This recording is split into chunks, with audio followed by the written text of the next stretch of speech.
tingnan niyo guys, at mas klaro siya ngayon, no?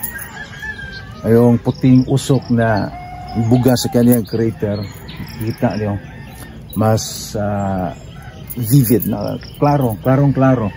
At tingnan niyo, ang puting usok sa galing sa crater niya, klarong-klaro, di ba? So ngayon, nagbubuga pa rin siya ng aso, puting usok.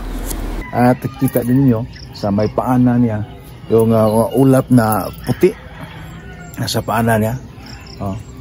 Mas maganda siyang tingnan kung hindi hubad, no?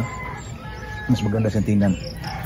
Parang babae din, kung hindi hubot-hubad, mas magandang tingnan. Wow.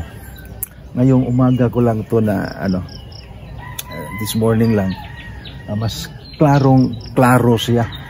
Napakaklaro talaga. Tingnan nyo yung may crater niya, may puting usok binubuga. Klarong-klaro. Kitang-kita. Doon ay sa limbong paanan niya, pero klaro pa rin, no? Ganda siyang tingnan. Yung usok na puti. Tingnan nyo sa may pinaka crater niya, ang nag-uutbong na usok.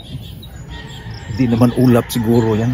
Kasi kanina pa kung ulap yan, alis na yan. Napakagandang tingnan. Wow na wow. Sige, tingnan yung lababote. The magnificent Canlaon Volcano. Yan, tingnan nyo ang crater yan. May puting usok, di ba?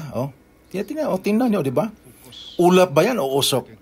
Tingnan nyo lang, di ba? Ang ganda pala ng wow. Ang ganda.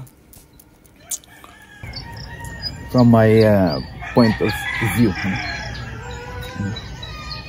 kita dito sa mataas na bundok tayo sa Guadalupe, Carcar. Nagkita nyo yung puti, napahat na puti dyan. Tanawan, Guadalupe, Dakbayan sa Carcar. Dyan siyang kita ang Canlaon Volcano. Okay, that's all right. Love you all, kay init na kayo. Okay.